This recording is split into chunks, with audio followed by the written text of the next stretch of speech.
Salut les testeurs de banc. Bonjour. Bonjour. Alors aujourd'hui, on n'a pas trouvé de banc. Non, il n'y a pas de banc Il n'y là. a pas de banc, mais en fait on est derrière nous. Vous avez l'entrée du pigeonnier. Et donc on est assis sur la margelle Sur d'entrée la du pigeonnier qui fait office de banc aujourd'hui. Voilà, sur la margelle, parce qu'on est dans le domaine. Enfin, on va visiter le château de Bouville. Rouville. De Rouville, Rouville, oui. à Malzerbe. Bouville, c'était à Farcheville. Voilà, château à Malzerbe. Voilà, qui est un petit château du 15e. 15e, 1472, c'était Ouais, ça. un truc comme ça. Et non, mais qui a été rénové ensuite au cours Rénové, des ans, adapté, etc. adapté, ouvert. C'est un château défensif avec 4 tours à la base et des meurtrières.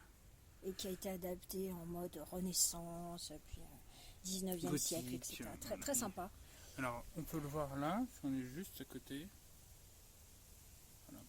Là, vous voyez qu'un côté. L'autre côté est encore plus sympa, mais de l'autre côté, il n'y avait vraiment rien pour s'asseoir. Voilà, donc ça c'était anciennement l'aile de la partie domestique, en fait, des cuisines, le linge et autres. Et avant, les seigneurs habitaient de l'autre côté. Et on va aller maintenant, faire une petite vidéo de l'autre côté pour leur montrer qu'on mettra. d'après ce qu'on a compris, le château est complètement habité. Voilà, Les propriétaires sont partis vendredi.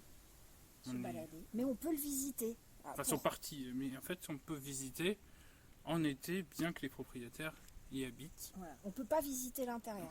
Et puis on peut pas aller partout. Ça, on nous l'a bien fait comprendre. Ça reste un domaine privé. Voilà. Donc on se conforme aux demandes que nous font les gardiens. Mais en fait, il y a plein de choses qu'on peut voir. Il y a une petite chapelle dans le bas. Ouais, tiens, montre, on doit la voir de là. Même c'est compliqué de là. Alors, il y a juste une histoire sur cette petite chapelle. Apparemment, le fondateur a promis de faire la chapelle, a promis à Dieu ou à Sainte Vierge de construire la chapelle si jamais il entrait à Polytechnique. Donc voilà, vous voulez entrer à Polytechnique ou vous voulez entrer dans une grande école, et ben vous savez ce qu'il vous reste à faire. Visiblement, il faut croire que ça a marché parce qu'il a construit la chapelle qui est toute petite, toute mignonne, toute choupinette. Voilà, adossé à un monstrueux rocher. Ouais, c'est très joli. Voilà, donc on vous fera quelques plans de... Voilà. Et puis de l'autre côté, il y a alors la chapelle initiale qui date du Moyen-Âge, etc. Qui est plus. Il n'y a plus de curé pour faire la messe dedans, c'est un peu dommage, mais. Enfin, c'est dommage. Ça dépend. Bon, bref, on peut. Voilà, elle est plus ouverte aujourd'hui, on peut la visiter. Alors c'est ça qui est bien, c'est que vous faites votre promenade et voilà, le pigeonnier est ouvert, vous pouvez rentrer, la chapelle au bout est ouverte. Là-bas, vous demandez, la gardienne vous fait visiter, puis vous explique. Comme tout en plus. Voilà, en plus, voilà, elle ne fait pas que vous ouvrir, quoi. Elle vous dit voilà, ça vient de là, ça c'est ça. Avec beaucoup de passion, voilà. Beaucoup de simplicité, c'est vachement important, c'est agréable, franchement. Puis l'endroit est magnifique. L'endroit est magnifique, bien que vous soyez limité aux espaces ouverts, puisque les forêts ne vous sont pas. Vous ne pouvez pas vous balader en forêt. Et en bas, il y a l'Essonne. Et vous descendez jusqu'à l'Essonne, voilà. C'est très très beau, franchement, ça vaut le coup. Il n'y a pas de banc, mais ça vaut le coup quand même. Voilà. Voilà, on va vous faire quelques petits plans de la voilà, cour qu'on d'honneur, rajoutera. et puis du jardin. Voilà. Et puis nous, on vous dit à la prochaine. Voilà. Ciao. Salut. On a quitté notre banc. On va éviter de tomber là, parce que c'est un peu rapide. Donc là, on descend du pigeonnier. Vas-y, tourne-toi, montre. Qui est là. Bonjour. Donc le pigeonnier qui est là, alors il a une particularité d'après ce que je comprends. C'est le toit en pente. C'est le toit en pente, qui est typique plutôt de la région. Et si vous allez un peu plus loin là-bas, là, il y a une glacière. Voilà. Alors en fait, c'était les frigos de l'époque. Hein. Creuser un trou. Et puis voilà. Disons qu'elle est moins loin que celui de Chamarando.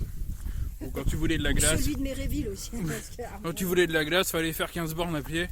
Voilà. Donc, voilà. Et donc là on arrive sur la partie principale en fait du château. Donc si vous regardez bien un peu plus bas, il y a la petite chapelle dont on vous parlait juste avant. Tout en bas il y a une orangerie avec un lavoir. Et donc ce magnifique terrain vallonné qui descend jusqu'à l'Essonne. Ce que je disais tout à l'heure, c'est que c'est quand même un rêve de gosse. Ouais. Et alors là. Et là on arrive en fait sur la cour d'honneur et sur la façade principale. Donc la cour d'honneur, on n'a pas le droit d'y mettre les pieds, ce qui peut se concevoir. Parce que, voilà. Ah bah. Mais ça vous montre bien, vous voyez, les différentes évolutions architecturales. Avec derrière le donjon. qui est la plus grosse tour.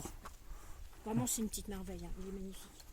Il est magnifique, on a un petit horlogeon, je ne sais plus comment ils avaient appelé ça, qui a été rénové il y a 10 ans à peine. Le clocheton. Le clocheton, voilà.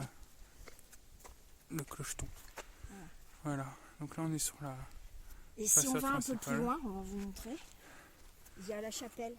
Donc toujours cette vue sur et alors d'après ce qu'on a compris, un peu plus loin à l'arrière, il y avait un chemin qui menait au gibet. Puisque le Seigneur avait le droit de vie et de mort sur les gens qui vivaient sur cette terre, et donc il rendait la justice, et puis si ça n'allait pas, quick. Quick. C'est une bonne conclusion. Ouais, apparemment il devait les pendre, on pendait les gens à l'époque. Enfin, ouais. Les gueux étaient pendus. C'était les nobles qui étaient décapités. Voilà, donc comme on vous le disait, il y a tout le long, là, de ce côté du parc, un amoncellement de rochers. Ça fait un peu penser à la forêt de Fontainebleau. Voilà, ça donne... Et là, vous avez aussi une partie du domaine 30 hectares. C'est vraiment superbe. Ça vaut le coup. Et voilà la chapelle. Donc voilà la petite chapelle. Donc en deux parties, avec la partie qu'on voit là à gauche qui est une partie du 13e. Voilà. Et tout le reste qui a été reconstruit après, qui date du 15e, si je dis pas de bêtises. Voilà. Et donc la partie qui était anciennement le logement des seigneurs de ce côté. Voilà pour nous, hein. On vous dit à la prochaine. Oui. Ciao. Au revoir les testeurs de bambou.